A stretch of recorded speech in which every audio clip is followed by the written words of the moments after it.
When I was about 10 years old, our washing machine broke and my mom had to buy a new one. That GE washing machine lasted 24 years. My mom used what little money we had to purchase an Almond Whirlpool LSR 7010 in 1995. Well, how would I even remember that when I was so young? Well, because 20 years later, when I got into the appliance repair industry, my mom gave me that washing machine to sell. And as far as I know, that washing machine is still out there running almost 10 years later. I gave my mom a new washing machine about 2 years ago. And the truth is, it's already been in a YouTube video for a failure. It was a Maytag MVW 4505, and it has 2 or 3 points of concern, and I think it may not last more than 5 years. Why is it that I can still have working units like this Kenmore, the GE refrigerator, or even this old Maytag machine from the 1930s running while my newer Frigidaire already has the shelves a break on it and the washing machines are failing? Today we're going to discuss the decline of the appliance industry in my experience, and we're also going to see if there's any chance that old reliable machines could ever make a comeback so that we can have more appliances that would last like they did from the 1930s instead of appliances that are barely going to be purchased new that make it to the 2030s. Who's really to blame for all these problems? Some people claim that it's the government's fault due to mandates. Other groups will say that it's evil corporations making things with planned obsolescence. And others are just going to say that it's friendly features. But when it comes to all these things, what is the real answer? Well, in typical American fashion, we're going to just play a game. We are going to play something I'm going to call the blame game. So why are we doing this video now? I made one of the top videos on YouTube about the best refrigerators to buy a few years ago. Nestled somewhere in the comments, someone actually claimed to be an engineer for one of the major appliance companies. It turns out, after vetting his credentials, not only was he a former engineer for one of the major appliance companies in the US, he let me interview him for a few hours, and I got to actually ask him all the questions I could think of, and he helped me fill in the pieces of the puzzle that I didn't have. Although the problem with that interview is that due to the fear of lawsuits from the company he worked for, I can't really share that interview because everyone would figure out exactly who he is, so you have to trust whatever B-roll footage we're showing right now in the video. But before we even start the game and fun here, it's important to quantify the problem. Are appliances even breaking down? Most of what we hear about with appliances sucking are just opinions and anecdotes, and facts are somewhat hard to find.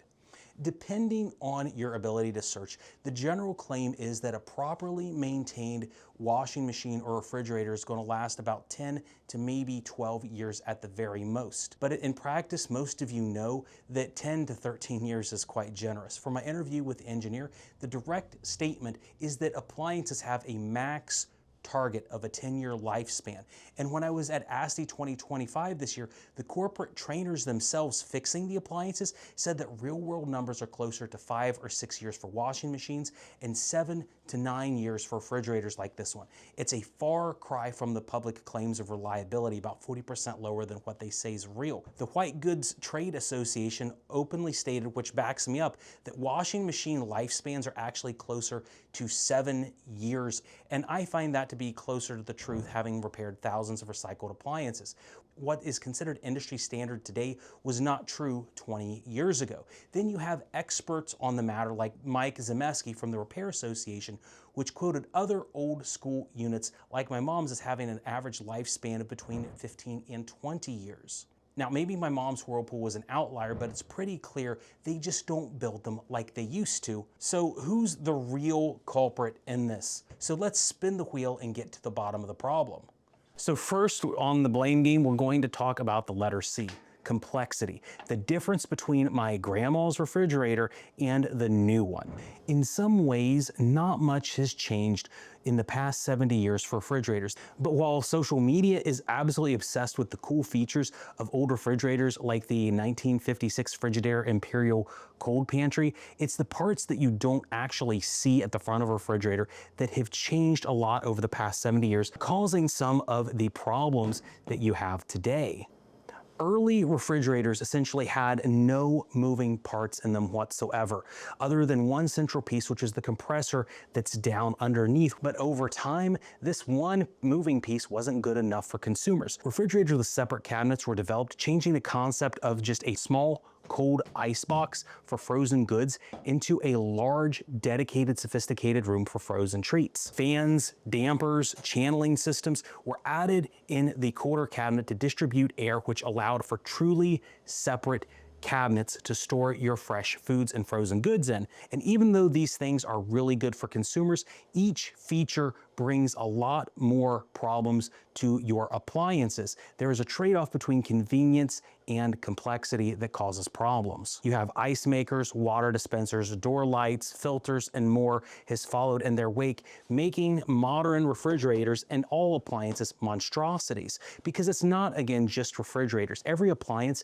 has seen huge amounts of components that are now in machines, from washing your clothes to drying your clothes or cooking your food. Stoves, for example, have gone from simple knobs and dials to being so complex they have multiple control boards inside of them, and in the case of this, there's no freaking dials on it at all. There are so many boards on this, the Duggar family may as well have branded their own assembly control boards that are just packed inside this piece of crap. Washing machines too added levels of complexity such as auto leveling and water adjustments with enhanced spin controls that offer a quieter, faster spin in your home. But the problem is that each layer of complexity adds new points of failure. Famed Scottish engineer Montgomery Scott once said in 1984 that the more they overthink the plumbing, the easier it is to stop up the drain. And this is true for everything from Starships to Samsungs. Even the most well-built item is going to have failures if there's just too many pieces and features in it. It's why the design principle of Keep It Simple Stanley has always been an acronym for a very long time. Every time a new part gets added to a machine, it's just one more area that could have a problem that goes wrong. And there are a lot of areas that can break in a modern machine that would cause the entire system just not to work. But complexity doesn't really solve all the problems though, does it? Appliances have had a lot of features in them for quite some time. Why are things so bad now? After all, that eternally lasting Harvest Gold refrigerator meme from the 70s or 80s had half the features that I talked about. So let's go ahead and start talking about the next C on the wheel. Next, corporations. After all, they have the items, they make them, so they have to bear a significant part of the blame, right? This is where my engineering interview comes into play. Since the guy I talked to built some of the monstrosities, in my email and Zoom interviews that I had with him, he told me that when they design the appliances, they actually start with good intentions, wanting them to last as long as possible. To do that, the engineers design the appliances incorporating FMEA, or failure mode effect analysis. They figure out all of the points of failure that are on a machine, like say a refrigerator could have within the 10-year lifespan that they've been told that the machine should last, and they pass along their findings on to the next set of engineers. This could be anything from relays to racks, door switches to drawers. Then when they can produce that prototype refrigerator, they start testing all of these areas and far more rigorously. Something as simple as a door hinge could be opened and closed 100,000 times to ensure that the metals are thick enough to withstand normal household use. Then once they've found those failures and fixed them, the refrigerator is released into the wild. But there's also a last step in preventing failures, and that is when it's delivered to the customer and a part fails under warranty. Warranties are absolutely horrific for corporations because it requires paying a repairman to fix the unit, and in secret, that is very, very expensive for a corporation to go out and actually deal with the warranty. This is the part of the story that leads to fears that everyone has with appliances, and that's technical obsolescence. The idea that things are destined to fail just outside of warranty, and the truth is that's exactly what happens. Because if Bob Ross is the master of happy accidents, then the appliance industry is the master of the unhappy accident out of warranty failure. Because according to our engineer buddy, the true cost of making an appliance versus what you actually pay for it is very high, unlike say clothing or shoes. His example of the appliance he actually built was that it cost the corporation about $600 to produce between the raw materials, the tools, the dies, the engineering team, and anything else that was involved from creating the unit to getting it ready for the store. So that ends up getting sold for about $1,400, but it doesn't include the price that they sell it to the big box store, shipping, or any other things that are incidentally happening. So by the time that you end up buying it, the factory may only have $100 to $200 profit on a $1,400 item, which is not a great margin compared to other industries out there. And the problem here is if the unit breaks down under warranty, it could cost well over multiple hundreds of dollars to fix. And given those margins we talked about, It means that a company that has an appliance breakdown could have to sell 10 more of that same appliance just to make up the loss from that one big issue, which is why appliance companies will avoid warranty failures like the plague. And that puts a huge burden also on the engineers to avoid those in-warranty failures. That's why the industry sees systemic failures outside of warranty, is because, well, they just don't care. But you do have situations that end up happening outside of warranty that are huge problems, like the LG linear compressor, which ended up being heavily publicized, and there may even be class action lawsuits. And my understanding is when Maytag had their giant failures in the 2000s, the industry changed a lot of things and restructured how warranties and warranty services are handled, which altered the market for companies, resulting in them to make sure that units are longer lasting inside of warranty rather than make them longer lasting in total lifespan. The likelihood that you get a lemon today is much lower than it was in the 90s, but again, the chances of you getting a long-lasting machine is also reduced. And of course, the issue there is that you, the consumer, have to deal with those out-of-failure warranties, which is why we've made so many YouTube videos on the channel about how to fix appliances that have ended up helping a lot of people, but I always die a little bit inside when we have to document how bad these machines really are. Do the corporations care about these failures? The answer to that is, well, kind of. When I pressed the engineer, he said that there's no real grand conspiracy to make refrigerators fail outside of the warranty period. The bigger problem, though, is that engineers finding a way to fix the failures is a tricky process. Let's say we have this fridge here and a control sensor fails on it. What caused the unit to stop cooling down? Why did it fail? Was it because the cabinet's moisture wasn't accounted for after 6 years of use and the harness wasn't sealed with the proper grade silicone? Or was it just because a toddler smashed the evaporator cover with a bottle after a Cocoa Melon bender? Or was it that the part was just really designed to last 5 years and the part supplier was dishonest to the OEM? The answer is the corporation may not even know that. The truth of why the problem existed may never get back to the corporation for them to even take a shot at solving the problem. One issue that I found out about in talking to the engineer was that the corporate culture for engineering has changed vastly in the past 40 years. My favorite story in the history of appliances comes from Whirlpool in the 1980s. The Whirlpool Corp decided to go make a grand new washing machine that would replace their venerable belt-driven wig-wag washing machine, which was invented on or about in 1950. They took their engineers and instead of putting them in a lab, they put them out in technician vans to ride along with the people that fixed them to understand what made that Whirlpool so great, but also where its problems and failures were. And from a design perspective, that machine, the wigwag, was very reliable, but it ended up being quite difficult to service for technicians by comparison to other designs from, say, Maytag or GE in that era. The result of all of that work by Whirlpool was the Design 2000 washing machine, which was otherwise known as the direct drive washer. It was built in 1984, and it became the cornerstone of Whirlpool's washing family for decades. And the older style wigwag washer was wonderfully withdrawn within Whirlpool's warehouses worldwide. 40 years later, many technicians tend to think that it was the holy grail of washer technology, both in terms of performance, but also its serviceability. This is the part that the engineer actually told me about on camera that would cause all the lawsuits and cease and desist letters, because he said very bluntly that corporate culture that made that Design 2000 direct drive washing machine simply doesn't exist at most companies anymore. Engineering is now being outsourced to the lowest bidder for appliance designing, and valuable internal experiences among engineering groups are being replaced for cheaper teams that aren't actually specialized in building appliances. For many of the appliance companies that are out there on the market that are in my studio or in my sales part, they're taking Boeing's model where one door closes, another door opens a little bit too seriously, and it's causing a lot of problems with your appliances. Another part of the blame game here is that the people that helped get rid of the old reliable designs, and that would be, well, the governments. Rules end up getting revised under various administrations. Although they're great to reduce energy consumption for helping us save the planet Earth, the press releases from the government taking credit never really reveals the certain externalities of the regulations themselves. Energy mandates in, say, a refrigerator may mean that simplistic defrost timers get replaced with adaptive electronic ones. Single speed motors are replaced with variable speed ECMs. Simple mechanical dampers are replaced with multiple evaporator systems such as three-way switching valves and more. all in an effort to meet Department of Energy efficiency standards. And it's not just the energy standards that have improved over time, but it's what also powers the exchange of, say, heat in refrigerators.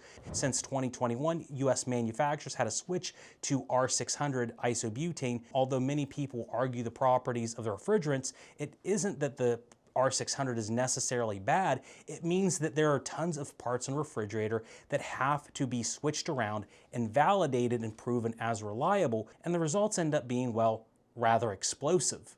Did you get it? That's an isobutane joke because R600 is a class 3 refrigerant and it likes to explode and take kitchens out. Well, at least I thought it was funny. Washers now require mandated weight sensors to detect poundage and volumes of laundry to dispense the government-mandated amount of water in machines. New washers also have to be built to withstand certain spin speeds to extract water, which is better for the environment, but it also introduces additional vibrational forces to every component, changing the durability as opposed to, say, the older trunnion-style systems from yesteryear, and the motor and belt system as opposed to brushless direct drive motors or inverter-based motor systems. Oftentimes, all of these different design changes can throw variables into the market that can't be predicted up front.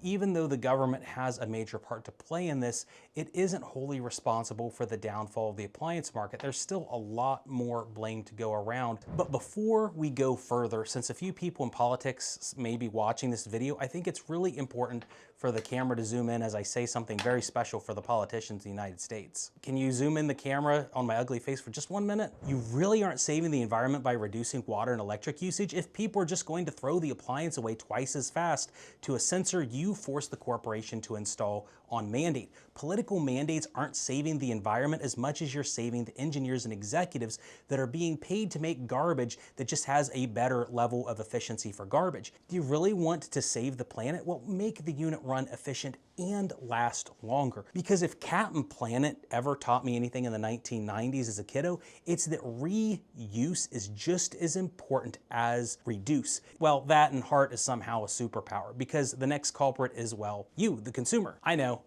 I've just spent the past 15 minutes building you up with anticipation. Why would I do that? Well, first off, the kind of shameful treatment I'm giving you as the viewer means that I would make a great person to write the next Star Wars movie or TV show. But secondly, few people that buy appliances actually care if pointing the finger at a corporation or the government means that 3 fingers are staring point straight back at themselves. Although I've made millions of views on YouTube from suggesting what kind of appliances to buy, the reality is my best efforts to make suggestions always take a back seat to what consumers want as features that end up being a huge technical mess that just fail consistently.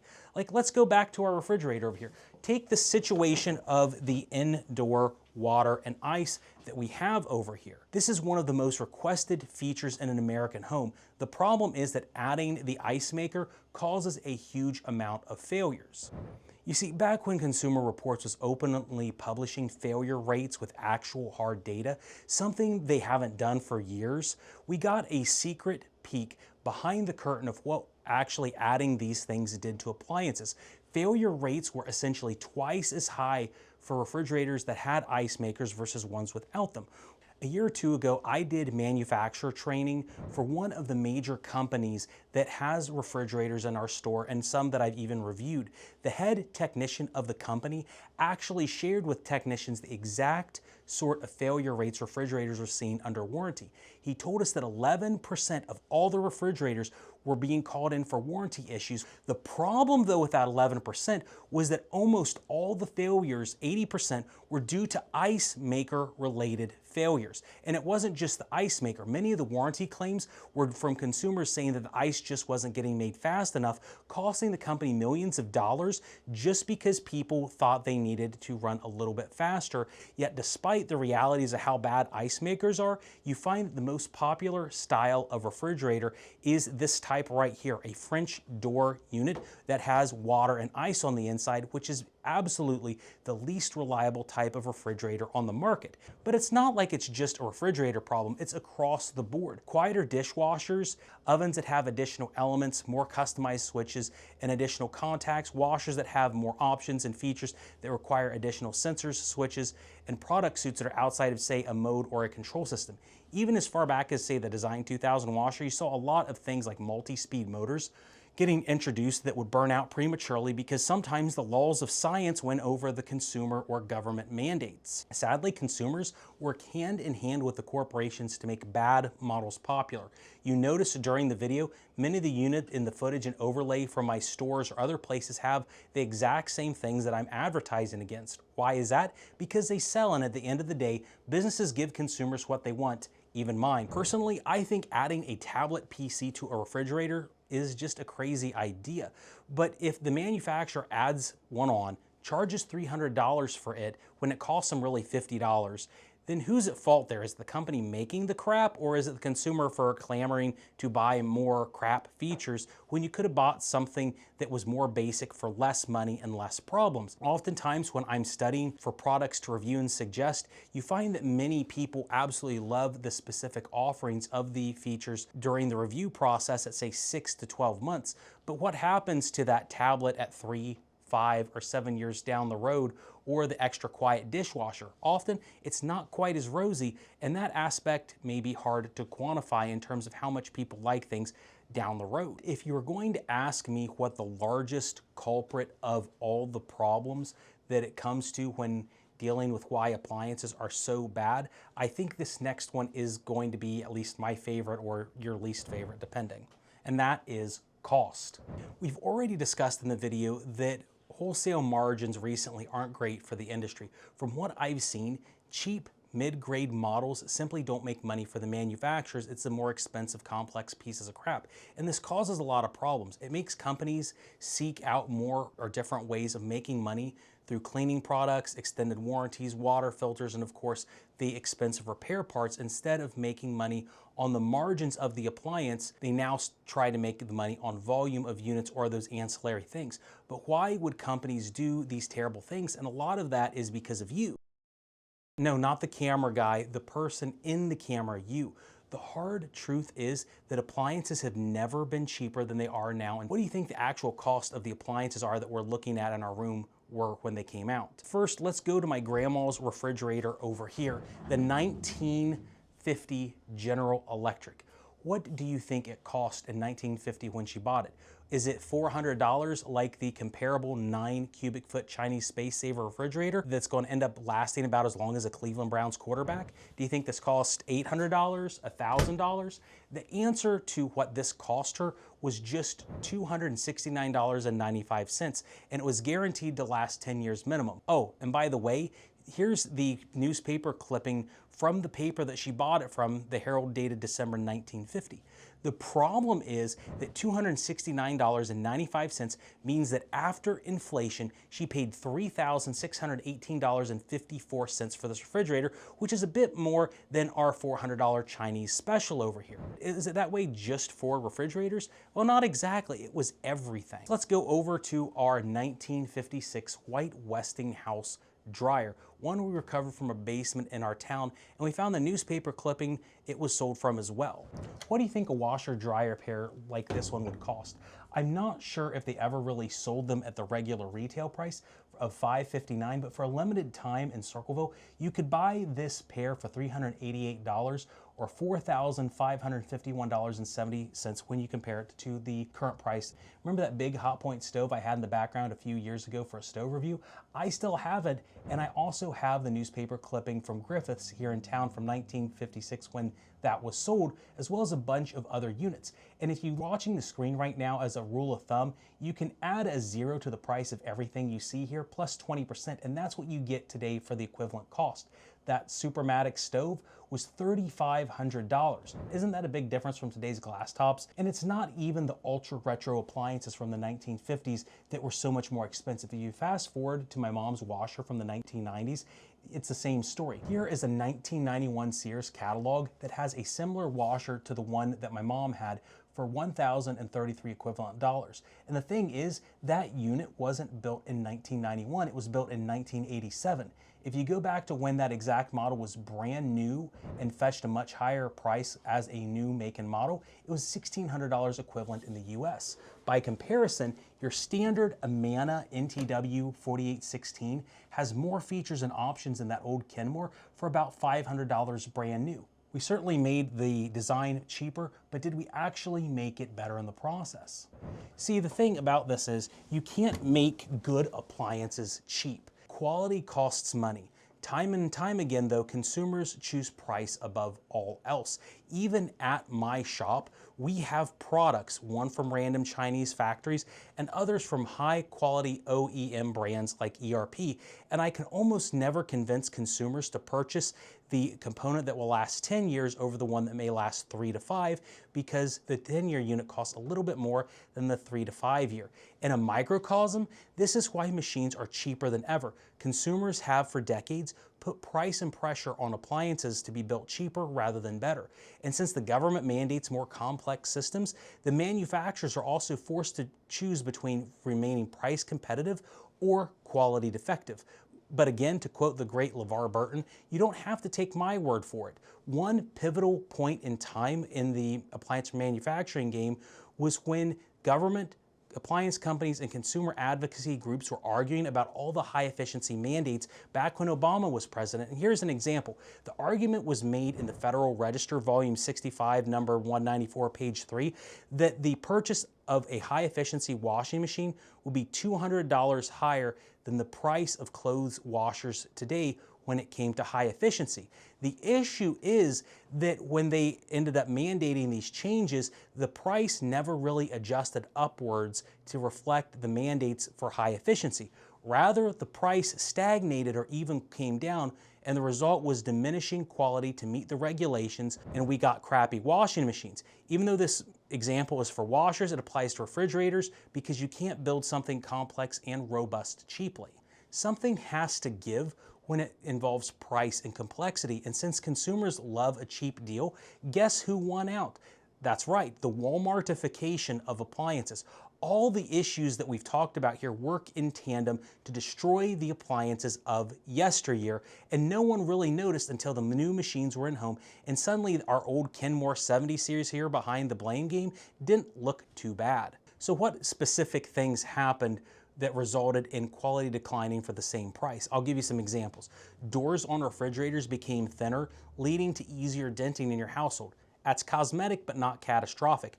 Wiring harnesses in refrigerators and washing machines or even stoves now are thinner, leading to eventual failures outside of warranty, so it doesn't really matter to the manufacturers anymore. Fuses and filters became smaller or just not existent in line when a single part fails, so when something shorts out, larger, more expensive systems end up going bad, but again, outside of warranty, who really cares? Going deeper and deeper, whoever made the cheaper part, not the better one, has won in the appliance industry for decades. This started to become an issue even in the 1980s, with many companies going overseas to save money or busting up unions, leading to companies like Maytag offer cheaper, crappier options like the Norge-built Maytag Performa, or even worse, their Alliance-built Maytag Legacy system, which had to compete with all the other Walmart brands, so you can't always blame Obama's DOE for everything, you can blame cheaper prices. And going to high-efficiency washing machines, when you make a machine mandated that it has to run 1,000 RPMs plus, you may be surprised you can't always go cheap on suspension rods,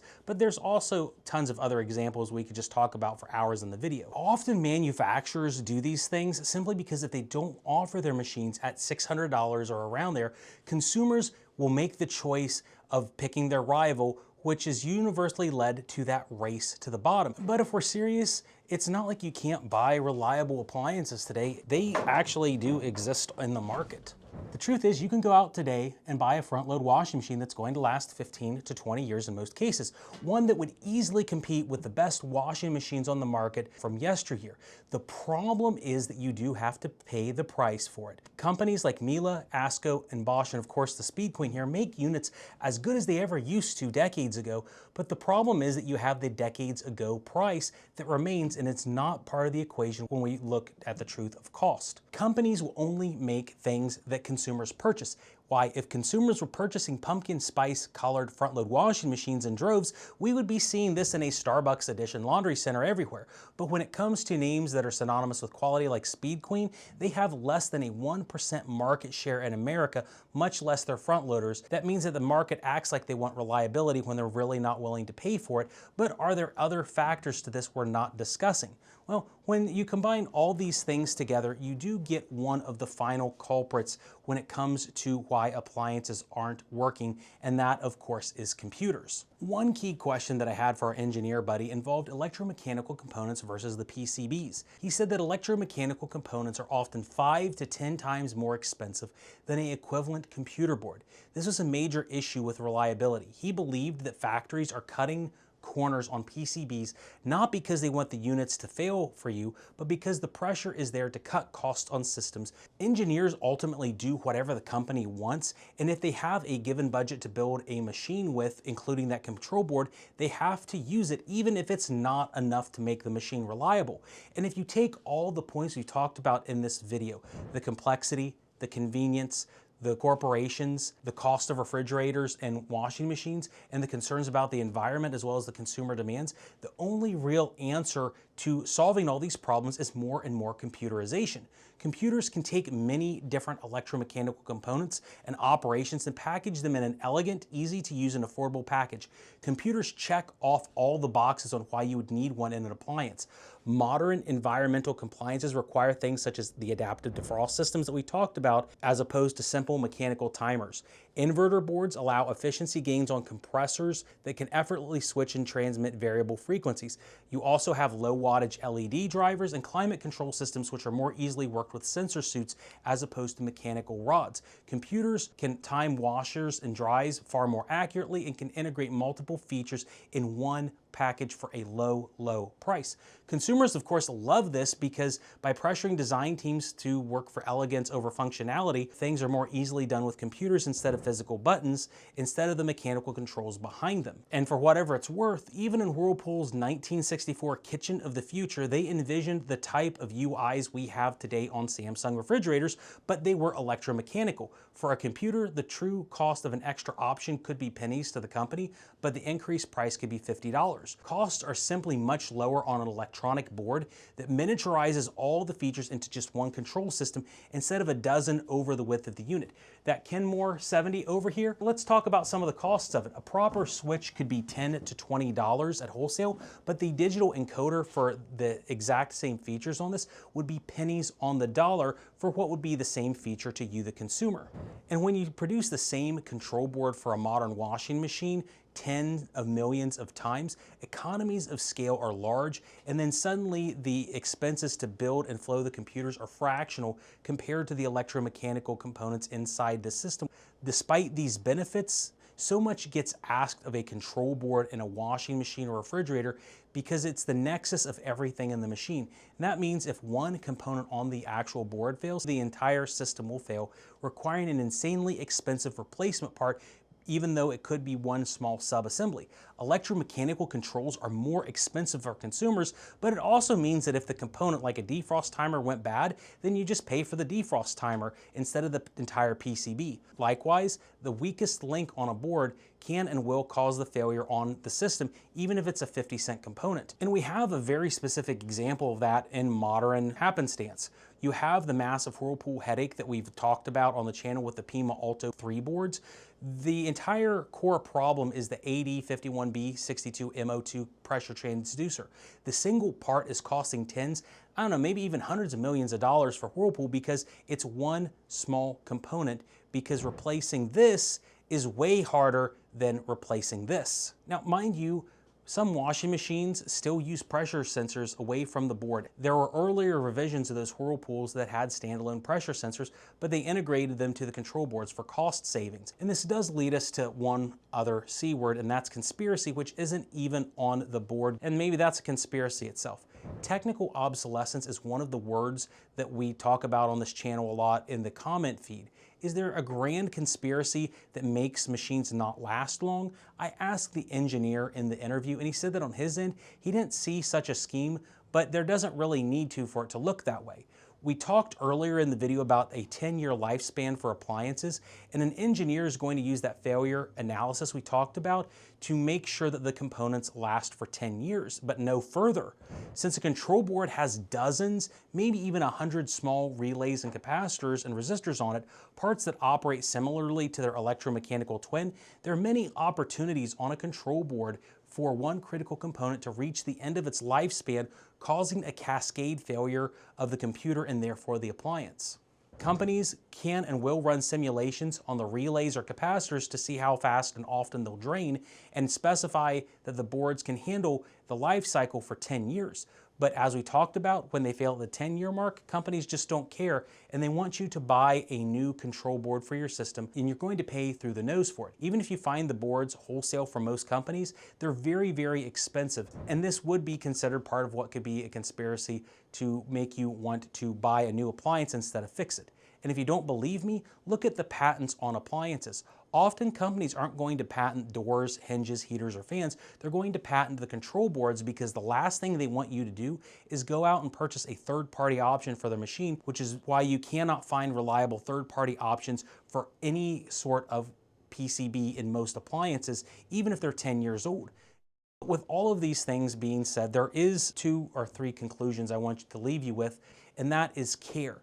Because of high efficiency mandates, the loss of robust components, and the general operational theory of appliances, the actual care of the appliance now matters more than ever. And arguably, I would say it's less of a focus now than ever too.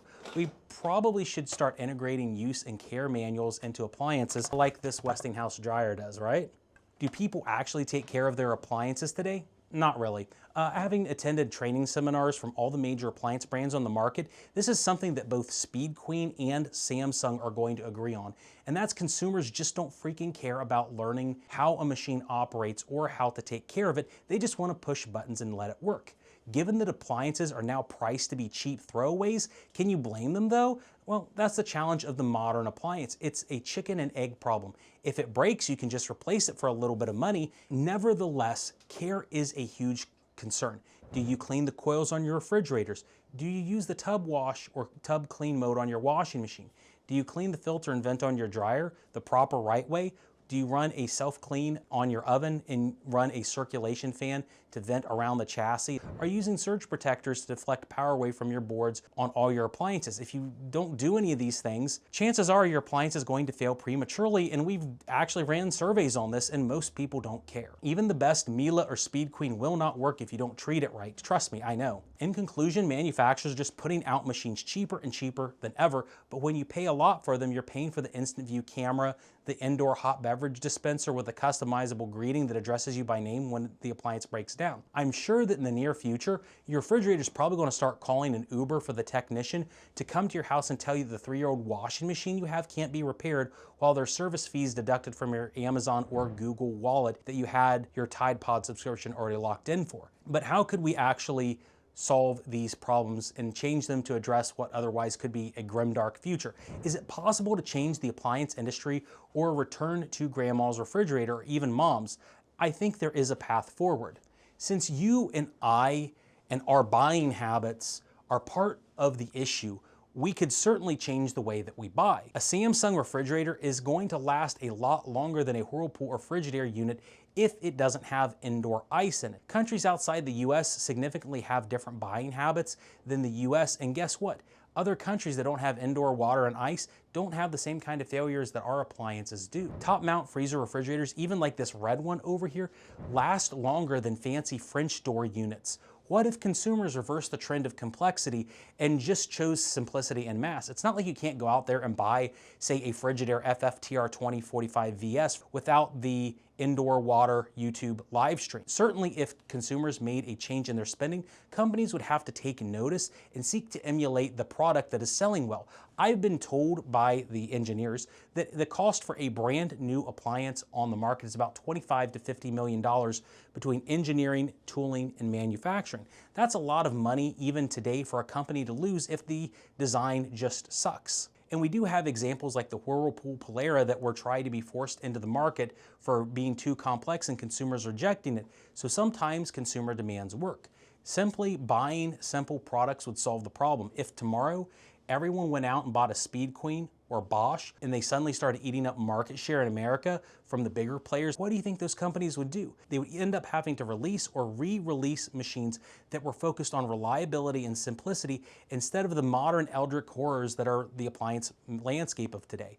We could also ask the politicians to change the laws surrounding appliances and their warranties. You could tell your congressman that environmentalism is pretty freaking useless if you have a 300-pound ball of steel and wires that can't be fixed because the components aren't sold anymore, or they're sold so expensively that the manufacturer's clearly colluding for you to buy a new unit. Some countries do actually have this kind of legislation that involves higher minimums, like New Zealand for their Consumer Guarantees Act.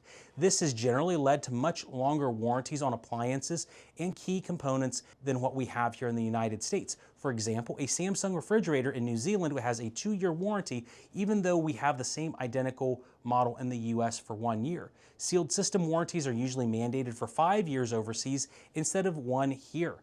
I can think of a few different US models that would be in major trouble if they had a 5-year instead of a 1-year.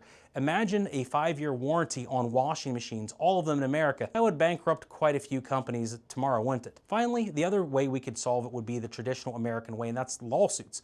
I'm sure that with the LG lawsuit gaining steam on their refrigerators, it could make appliance companies stand up and take more notice that if you release a terrible product, it could cost you billions. Given a few other situations in the US, you may want to wonder if that's causing factories like GE to start onshoring because of the fear of potential failures.